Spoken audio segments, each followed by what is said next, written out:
Okay, good morning, student. Next one of the topic is stratospheric pollutions. Okay, so என்னென்ன pollutions இருக்கு அப்படிங்கறத முதல்ல பார்க்கணும்ல. So first one என்ன பார்க்கணும்னா stratospheric pollutions. Stratospheric pollutions அப்படின்னா அடுக்கு மண்டல மாசுபாடு அப்படிங்கிறாங்க. அப்படின்னா என்னன்னா இப்ப இந்த வானிலை வந்து ஆகாயத்துல வந்து எந்த மாதிரியான பொல்யூஷன்ஸ் வந்து ஏற்படுகிறது அப்படிங்கறத சொல்றாங்க. நெக்ஸ்ட் ஒன் என்ன பார்க்க அப்படின்னா வாட்டர் பொல்யூஷன்ஸ் அப்படிங்கறத ஒன்று பார்க்க போறோம். Then next one last one என்ன பார்க்க போறோம் அப்படின்னா சாயில் பொல்யூஷன்ஸ் அப்படின்னு ஒன்று பார்க்க போறோம். ஓகேவா? சோ இப்ப ஸ்ட்ராட்டோஸ்பெரிக் பொல்யூஷன்ஸ் அப்படிங்கிறது என்ன அப்படின்னா அடுக்கு மண்டல மாசுபாடுகள். சோ அப்போ வந்து வானிலையில வந்து ஆகாயங்கள்ல ஒரு வகையான மாசுபாடு இந்த யூவி ரேஸ் அப்படின்னு ஒண்ணு இல்லையா? இப்ப இந்த யூவி கதிர்வீச்சுகள் இருக்கு. அந்த யூவி கதிர்வீச்சுகள் வந்து என்ன பண்ண போகுது அப்படின்னா இப்ப பூமியை வந்து அடையும் போது வந்து நம்மளுக்கு வந்து என்ன பண்ணுது அந்த யூவி கதிர்வீச்சுகள் வந்து மேல பூமியில வந்துச்சு அப்படின்னா நம்ம என்ன பண்ணுச்சு அப்படின்னா நமக்கு வகையான தோல் நோய்கள் இந்த மாதிரி ஏதாவது நோய்கள் வந்து உற்பத்தி பண்ணிக்கிறது. சோ அப்ப அந்த மாதிரி வந்து அந்த யூவி கதிர்வீச்சு வந்து பூமிக்கு வர்றதை வந்து தடுக்கிறதுக்கு தான் நம்ம ஓசோன் அப்படிங்கிறத வந்து பார்க்கிறோம். சோ இதெல்லாமே சின்ன கிளாஸ்ல நீங்க பாத்தீங்கன்னா அந்த ஓசோன் லேயர் ஓசோன் மண்டலம் அப்படிங்கிற அந்த O3 ஓசோன் மண்டலம் அதுதான் வந்து என்ன பண்ணுது அப்படின்னா ஒரு குடம் மாதிரி என்ன பண்ணிருக்குது இந்த உலகத்தை வந்து நம்ம பூமியை வந்து என்ன பண்ணிட்டு இருக்கு அப்படின்னா பாதுகாத்துட்டு இருக்கு அப்படிங்கறத எல்லாத்தையும் வச்சு பாக்குறதுதான் என்ன அப்படின்னா ஸ்ட்ராட்டோஸ்பெரிக் பொல்யூஷன்ஸ் அப்படிங்கிறத பார்க்க போறோம். சரி, இப்ப இதுல என்னென்ன கண்டென்ட் இருக்குங்கிறத மட்டும் சொல்றேன். நெக்ஸ்ட் வந்து எல்லாமே தியரி பார்ட்ஸ் தான். புக் பிரசன்டேஷன்ல எக்ஸ்பிளைன் பண்ணிடுறேன், பாத்துக்கோங்க. சோ என்னென்ன கண்டென்ட் இருக்கு?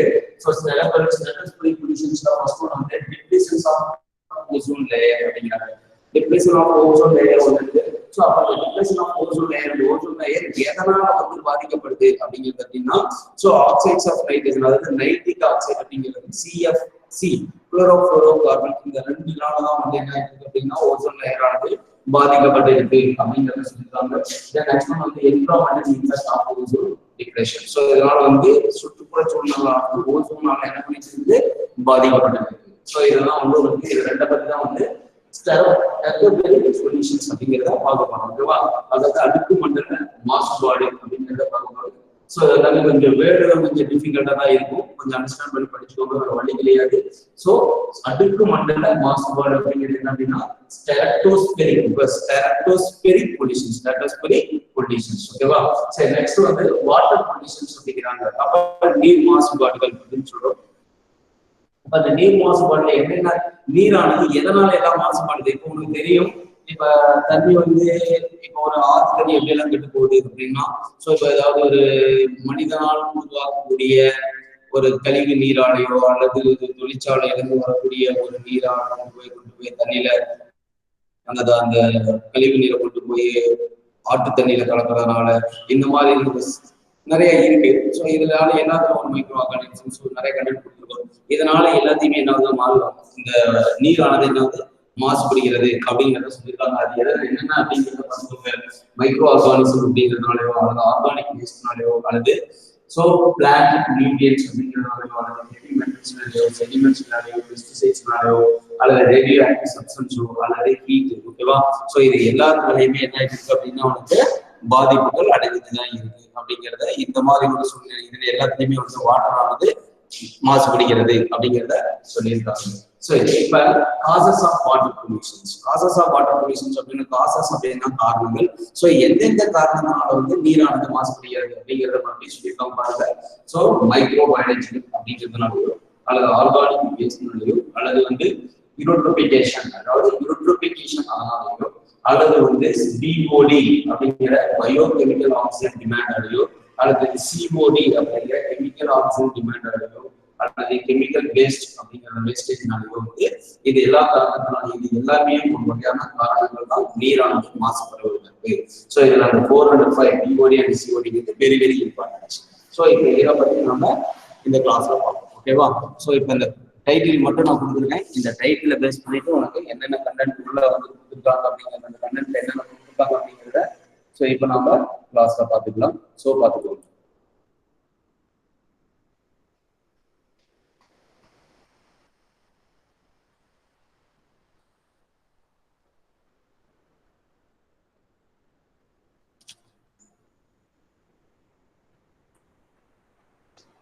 So students listen now.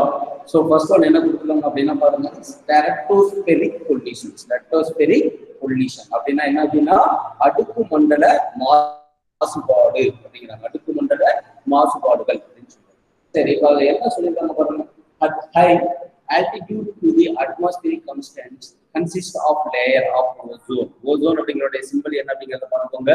O3, ஓகேவா, which act as umbrella or shield for harmful UV radiation. அதாவது ஒரு கேட ஷீல்டுனா கேடைன்னு சொல்றோம், அம்பர்லானா தொடர்ந்து சொல்றோம். இப்ப நம்ம அந்த அட்மாஸ்பியரை வந்து ஒரு குடை மாதிரியோ அல்லது ஒரு கேடயமாகவோ வந்து யூவி கதிர்வீச்சு கிட்ட இருந்து நம்மளை பாதுகாக்கிறது என்ன அப்படின்னா ஓசோன் அப்படிங்கிறத சொல்லிக்கிறாங்க. Protect as from harmful effects such as skin cancer. So இதனால வந்து தோல் புற்றுநோய் ஆனது உருவாகுது. அந்த தோல் புற்றுநோயை வந்து உருவாவதை வந்து தடுக்கிறதுக்கு வந்து நமக்கு ஓசோன்ல இருந்தது யூஸ் ஆகிருக்கு. சரி, next one, UV radiation can convert molecular oxygen into ozone as shown in the following reaction. So கீழே இருக்கக்கூடிய ரியாக்ஷன்ல ஓசோன் வந்து ஆக்சிஜன் மாலிக்யூல் வந்து எப்படி ஃபார்ம் ஆகுது அப்படிங்கிறது பாருங்க. ஒன்றும் இல்லை, O2ங்கிறது ஆக்சிஜன் மாலிக்யூல். இது யூவி அப்படிங்கிற ரேஸ் மூலியமா பாஸ் ஆகும்போது, அதாவது அல்ட்ரா வயலட் மூலியமா கொடுக்கும்போது என்ன ஆகுதுன்னா ஓவானது ரெண்டாவது உடைஞ்சு போய் ஆக்சிஜன் அண்ட் அதாவது O2 அப்படிங்கிறது ஆக்சிஜன் மாலிக்யூல். ஆக்சிஜன் மாலிக்யூல் என்ன பார்த்தா ஆக்சிஜன் ஆட்டமா பண்ணிருக்காங்க. தென் நெக்ஸ்ட் இந்த ஆக்சிஜன் ஆட்டம் வந்து எகைன் ஆக்சிஜன் மாலிக்யூல்ஸோட ரியாக்ட் பண்ணும்போது உனக்கு என்னவா கன்வெர்ட் ஆகுது அப்படின்னா ஓசோன் அப்படிங்கிற O3 அப்படிங்கிறது ஃபார்ம் ஆகுது. ஸோ அதான் அந்த ரெண்டு ரியாக்ஷன்ஸ் கொடுத்துருக்காங்க, வேற எதுவும் கிடையாது பார்த்துக்கோங்க. So ozone gas is thermodynamically unstable and readily decomposes to molecular oxygen. So இப்போ இந்த ஆக்சிஜன் அதாவது ஓசோன்ல அப்படிங்கிறது வந்து வெப்ப இயக்கவியல் பதிப்பாடு அப்படின்னா இது எப்படி இருக்கு அப்படின்னா ஒரு நிலையற்றதாக இருக்கிறது. ஸோ அன்ஸ்டேபிளா இருக்குது. அதனால என்ன ஆகுது அப்படின்னா ஸோ இந்த ஓசோன் இந்த O3 திரும்பவும் டீகாம்போசஸ் ஆகி இந்த ஆக்சிஜன் ஆட்டம் ஆகும், ஆக்சிஜன் மாலிகூல் ஆகும், என்ன ஆகுது அப்படின்னா கன்வெர்ட் ஆகுது அப்படிங்கிறது தான் இங்க சொல்லியிருக்காங்க. ஸோ தென் நெக்ஸ்ட் பாருங்க, இன் recent year a gradual depletion of this protective ozone layer has been reported. So the nitric oxide and the CFC chlorofluorocarbon are found to be most responsible for depletions of ozone layer. So இப்போ இந்த ozone இப்போ நாளடைவுகளில் வந்து என்ன சொல்லிட்டு இருக்காங்க அப்படின்னா ozone எதனால பாதிக்கப்படுது அப்படின்னா நைட்ரிக் ஆக்சைடாலையும் அடுத்தது வந்து கார்பன் அதாவது ஃப்ளூரோ கார்பனாலையும் வந்து என்ன இருக்குன்னா பாதிப்படைஞ்சிட்டு இருக்கு அப்படிங்கிறத சொல்லியிருக்காங்க. Then next one is generally the substance that causes the depletion of ozones are made thinner or called ozone depletion substance. Abbreviated as ODS. அதாவது ஓசோன் டிப்ளசன் சப்ஸ்டன்ஸ் வந்து சிம்பிளா என்னன்னு சொல்லலாம் அப்படின்னா ODS ன்னு சொல்றோம். இந்த ODS அப்படிங்கிறத என்ன அப்படின்னா ஓசோனை பாதிக்கக்கூடிய அந்த ஒரு வகையான சப்ஸ்டன்ஸ் பொருட்களை வந்து ODS அப்படின்னு சொல்றோம். The loss of ozone molecules in the upper atmosphere is termed as depletion of stratospheric ozones அப்படிங்கிறாங்க. அதாவது அடுக்கு மண்டல ஓசோன் அப்படிங்கிறது என்ன அப்படின்னா ஸோ இப்போ வந்து அந்த ODS அப்படிங்கிற அந்த சப்ஸ்டன்ஸ் வந்து எதை லாஸ் பண்ணுதோ அதான் வந்து என்ன சொல்றோம் அப்படின்னா ஸ்டெரஸ்டோஸ்பரிக் ஓசோன்ஸ் அப்படின்னு சொல்றாங்க. ஸோ இதெல்லாம் கொடுத்துருக்காங்க பார்த்துக்கோங்க. இப்போ அந்த ODSல அதாவது என்ன சப்ஸ்டன்ஸ் அப்படின்னா ஸோ நைட்ரிக் ஆக்சைடு அப்படிங்கிற ஒரு சப்ஸ்டன்ஸும் CFC அப்படிங்கிற ஒரு சப்ஸ்டன்ஸ் தான். இந்த தியரி பார்ட்ஸ்ல என்ன சொல்லியிருக்காங்க அப்படின்னா ஸோ இங்க கொடுத்துருக்காங்க பாருங்க, இந்த ரியாக்ஷனை தான் மேல கொடுத்துருக்காங்க. ஃபர்ஸ்ட் வந்து நைட்ரிக் ஆக்சைடு பாருங்க, nitric oxide எகன் nitric oxide avoid பண்ண மாதிரி இருக்கு. ஸோ ஒன்றும் இல்லை, இதோட முடிஞ்சு போச்சுன்னா அப்புறம் நைட்ரிக் ஆக்சைடு பிளஸ் ஓசோன் சேரும்போது நைட்ரஜன் டை ஆக்சைடும் பிளஸ் ஆக்சிஜனாகவும் கன்வெர்ட் ஆகும். ஸோ இங்க இருக்கிற இந்த ஆக்சிஜன் என்ன ஆகும் அப்படின்னா கன்சூமிங் ரேஸ் அப்சர்வ் பண்ணும்போது O+O ஆக்சிஜன் ஆட்டமா கன்வெர்ட் ஆகுது. இது ஏற்கனவே நம்ம பார்த்துட்டோம். ஸோ இந்த ரியாக்ஷன் ஸோ இப்ப இங்க கிடைச்ச இந்த NO2 அப்படிங்கிறதும் இங்க கிடைச்ச இந்த ஓவும் இது ஒரு ரியாக்ஷன், இது ஒரு ரியாக்ஷன். இந்த ரியாக்ஷன்ல கிடைச்ச NO2, இந்த ரியாக்ஷன்ல கிடைச்ச O, இது ரெண்டும் ரியாக்ட் பண்ணும்போது ஸோ இங்க இருக்கக்கூடிய அந்த ஓவானது என்ன ஆகுது அப்படின்னா ஸோ வெளியில போயிட்டு N1 ஓவும் சேர்ந்து NO அப்படிங்கிற நைட்ரிக் ஆக்சைடா கன்வெர்ட் ஆகுது. ஸோ இந்த nitric oxide is generated in the chain reaction. இந்த நைட்ரிக் ஆக்சைடு என்ன பண்ணோம் அப்படின்னா நெக்ஸ்ட் அப்படியே கண்டினியூ ஆகிட்டு ஒரு பெரிய செயின் ரியாக்ஷனாவே மாறிட்டு இருக்கு அப்படிங்கிறத சொல்லியிருக்காங்க. இந்த ரியாக்ஷன் வச்சு தியரி பார்ட்ஸ்ல எக்ஸ்பிளைன் பண்ணிக்கோங்க. ஸோ நெக்ஸ்ட் பாத்தீங்க அப்படின்னா குளோரோஃப்ளோரோகார்பன். ஸோ இதுக்கும் இந்த ரியாக்ஷனை வச்சே சொல்லிக்கலாம். ஸோ இதுல என்ன சொல்லியிருக்காங்க அப்படின்னா ஸோ இது வந்து 50 to 100 இயர்ஸ் வந்து ரொம்ப நாளா வந்து வாழ்ந்துட்டு இருக்கக்கூடிய ஒண்ணுதான். ஸோ ஒண்ணும் கிடையாது. இந்த குளோரோஃப்ளோரோகார்பன் அப்படிங்கிறது CF2Cl2. இதுக்கு இன்னொரு நேம் ஒன்று உண்டு. ஒரு 1 மார்க் கேட்பாங்க அப்படின்னா ஃப்ரீயானதுன்னு சொல்லிட்டு கொடுப்பாங்க. ஸோ இதை நோட் பண்ணி வச்சுக்கோ, ஒரு 1 மார்க் தான் கேட்பாங்க. CFC குளோரோஃப்ளோரோகார்பன் அப்படிங்கிறதுக்கு இன்னொரு நேம் என்ன அப்படின்னா ஃப்ரீயான். ஸோ இந்த ஃப்ரீயான் வந்து எப்படி இருக்கு அப்படின்னா விஷத்தன்மை அற்றதாகவும் இருக்குது, ஸ்டேபிளாகவும் இருக்குது, எந்த ஒரு கரைஷன் நடக்காததாகவும் இருக்குது, தீ பற்றாத நிலைமையும் இருக்குது. ஸோ இது எல்லாமே உங்களுக்கு கொடுத்துருக்காங்க. ஸோ இதனாலதான் இது என்ன பண்றோம் அப்படின்னா இந்த ரீஃப்ரிஜிரேட்டர், அதாவது ஃப்ரிட்ஜில் வந்து ஸோ அவங்க யூஸ் பண்ணிட்டு இருக்காங்க. இப்போ ஃப்ரிட்ஜில் வந்து யூஸ் பண்ணக்கூடியது என்ன அப்படின்னா ஃப்ரீயான். So 1 mark questions. ஓகேவா? எதுக்காக அப்படின்னா ஒரு குளிரூட்டியாக இப்போ ஃப்ரிட்ஜ், அந்த ஃப்ரிட்ஜ்குள்ள பார்த்தீங்கன்னா ஃப்ரீசர் ஒன்று இருக்கு, உங்களுக்கு தெரியும். அந்த ஃப்ரீசர் ஆனது ஓவரா கூலிங்கா இருக்கிறதுக்கு காரணம் என்ன அப்படின்னா அதுல வந்து என்ன யூஸ் பண்ணிருக்காங்க அப்படின்னா CFC-ய யூஸ் பண்ணியிருக்காங்க. ஸோ இப்போ நம்ம ஃப்ரிட்ஜில் வச்சு எத்தனையோ பொருளை நம்ம சாப்பிட்றோம், நம்மளுக்கு எந்த ஒரு பாதிப்பும் அவ்வளவு சீக்கிரமா வரதில்லை இல்லையா?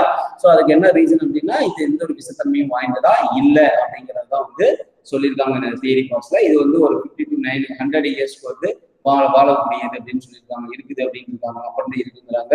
ஸோ இப்போ இந்த யூவி ரேடியேஷன் மூலியமா என்ன ஆகுது CFC அப்படிங்கிறத பாருங்க, பிரேக்கப் ஆகுது. ஸோ இந்த CFC இதுதான் CFC குளோரோஃப்ளோரோகார்பன். ஓகேவா? இப்போ இந்த குளோரோஃப்ளோரோகார்பன் ஒன்று இல்லை, CH4 மீத்தேன். இதுல 4 ஹைட்ரஜன் இருக்கு இல்லையா? CH4 4 ஹைட்ரஜன் இல்லை, 2 ஹைட்ரஜன் பதிலாக குளோரின், 2 ஹைட்ரஜன் பதிலாக குளோரின் எடுத்துக்கிட்டீங்கன்னா அதுதான் CFC. ஸோ ஹச்மி போடும்போது உங்களுக்கு என்ன ஆகுதுன்னா இங்க பாருங்க, இந்த டாட்டா கொடுத்ததுனால இந்த டாட்டுக்கு பேர் என்ன அப்படின்னா ஃப்ரீ ரேடிக்கல். ஒண்ணும் கிடையாது, ஒரு பாண்டு வந்து ஈக்குவலா உடைஞ்சதுன்னா, அதாவது 2 டாட் சேர்ந்தா ஒரு பாண்டு தான். அப்போ ஒரு பாண்டை உடைச்சா 2 டாட் தான். அப்ப ஒரு பாண்டு உடைஞ்சு 2 டாட்டா போகுது. ஓகேவா? ஸோ அந்த டாட் அப்படின்னு சொல்லி அதுக்கு பேர் வந்து என்ன அப்படின்னா ஃப்ரீ ரேடிக்கல். டாட் அப்படிங்கிறது ஒரு புரிஞ்சுக்கிறதா சொல்றது, அதுக்கு மீனிங், அதுக்கு பேர் என்ன அப்படின்னா ஃப்ரீ ரேடிக்கல். ஸோ ஒன்றும் கிடையாது, பாருங்க இந்த Cl2 இருக்கு இல்லையா? 2 Cl-ல ஒரு Cl-க்கும் இன்னொரு Cl-க்கு இடையில இருக்கிற பாண்ட் உடைஞ்சி அந்த ஒரு பாண்ட் என்ன ஆகுதுன்னா இதுக்கு ஒரு டாட்டும் இன்னொரு Cl-க்கு டாட்டாவும் கொடுக்குது. அப்ப இங்க ஒரு ஃப்ரீ ரேடிக்கல், இங்க ஒரு ஃப்ரீ ரேடிக்கலா மாறுது. நெக்ஸ்ட் பாத்தீங்கன்னா அடுத்த ரியாக்ஷன் பாருங்க, குளோரின் 1 இருக்கு, குளோரின் 3 இருக்குது. ஸோ அப்ப இந்த 3 குளோரின் இருக்கக்கூடியதுல ஒரு குளோரின் வெளியே போயிட்டு அப்ப Cl2 ஒரு ரேடிக்கலா மாறுது. பாருங்க, Cl2 ஒரு ரேடிக்கல், Cl ஒரு ரேடிக்கலா மாறுது. இப்ப எகைன் இப்ப ரெண்டுலயுமே என்ன இருக்குது? குளோரின் ஃப்ரீ ரேடிக்கல் ஃபார்ம் ஆகுது. இந்த குளோரின் ஃப்ரீ ரேடிக்கல் எடுத்து ஓசோனை போடும்போது ஒரு ஓசோன் இங்க கன்வெர்ட் ஆயிட்டு அப்ப ClO ஃப்ரீ ரேடிக்கல் ஆகும், இங்க வந்து O2 மாலிகூல்ஸ் ஆகும் கன்வெர்ட் ஆகுது. தென் நெக்ஸ்ட் இந்த ClO ஃப்ரீ ரேடிக்கல் ஆக்சிஜன் ஆட்டத்தோட சேரும்போது இந்த ஓவும் இந்த ஓவும் சேர்ந்து O2 போயிட்டு இந்த Cl தனியா மறுபடியும் எகைன் குளோரின் ஃப்ரீ ரேடிக்கலா கன்வெர்ட் ஆகுது. அப்படிங்கறதுதான் உங்களுக்கு என்ன சொல்லியிருக்காங்க, ஒரு செயின் ரியாக்ஷன் மாதிரி தான். இதுதான் உங்களுக்கு இந்த தியரி பார்ட்ஸ்ல கொடுத்துருக்காங்க. ஸோ இதுதான் வேற ஒன்றும் கிடையாது. ஸோ தென் நெக்ஸ்ட் ஒன் என்ன பார்க்குறோம் அப்படின்னா இதுல இன்னொன்று நம்ம 1 மார்க்ல கேட்கலாம் பார்த்துக்கோங்க. ஸோ எவ்வளவு கொடுத்துருக்காங்க பாருங்க, எவ்வளவு மாலிகூல்ஸ் வந்து பாதிப்படைஞ்சிட்டு இருக்கு அப்படின்னா ஸோ 1 லட்சம் மாலிகூல்ஸ் வந்து என்னது பாதிப்படைஞ்சிட்டு இருக்கு அப்படிங்கிறத சொல்லியிருக்காங்க. நெக்ஸ்ட் வந்து environmental impact of ozone depletions. So இப்போ என்விரான்மெண்டல் இம்பாக்ட் அப்படிங்கிறது என்ன அப்படின்னா, என்விரான்மெண்டல் அப்படின்னா உங்களுக்கு தெரியும் சுற்றுச்சூழல். அப்ப சுற்றுச்சூழலுக்கு மேல வந்து ஓசோன் படக்கூடிய சிதைவுடைய தாக்கம் எப்படி இருக்கு அப்படிங்கிறதான் இதுல பார்க்க போறோம். ஸோ இப்போ the formation and destructions of ozone is a regular natural process which never distribute the equilibrium level of ozone in the stratosphere. Any change in the equilibrium level of the ozone in the atmosphere will adversely affect life in the biosphere in the following ways. கீழே கொடுக்கக்கூடிய இந்த இதெல்லாம் கொடுத்துருக்காங்க, ஒரு வழிகள்லாம் கொடுத்துருக்காங்க. இதனால எல்லாமே என்ன ஆயிட்டு அப்படின்னா பாதிப்பு அடைஞ்சிட்டு இருக்குது. சரி, ஓகே. இப்ப என்னென்ன பாதிப்புகள் நடந்துட்டு இருக்கு, ஓசோன் வந்து எந்தெந்த பாதிப்புகள், மொத்தம் 3 பாயிண்ட்ஸ் கொடுத்துருக்காங்க. 3 பாயிண்ட் மார்க்ல கேட்க வாய்ப்பு இருக்கு. அப்ப அந்த ஓசோன் லேயர் ஆனது பாதிப்படைஞ்சதுன்னா எந்த மாதிரி பாதிப்புகள், எந்த மாதிரி எஃபெக்ட் எல்லாம் ஃபார்ம் ஆகுது அப்படிங்கிறத பாருங்க. So the depletion of ozone layer will allow more UV rays to reach the earth surface and layer will cause skin cancer and also decrease the immunity level in human beings. So இப்போ வந்து என்ன ozone layer பாதிப்படைகிறதுனால இந்த UV rays என்ன ஆகுது, பூமியை வந்து அடையுது, பூமியோட புறப்பரப்புல வந்து சேர்றதுனால அப்போ நம்ம மக்கள் என்ன ஆகிறோம், அந்த யூவி ரேஸையும் சேர்த்து நம்ம உடல் மேல பாதிக்கப்படுது.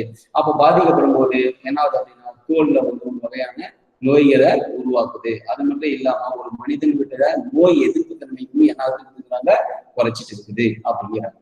தென் நெக்ஸ்ட் ஒன் என்ன சொல்லியிருக்காங்க, second points, the UV radiation affect plant proteins which leads to harmful mutations of cell.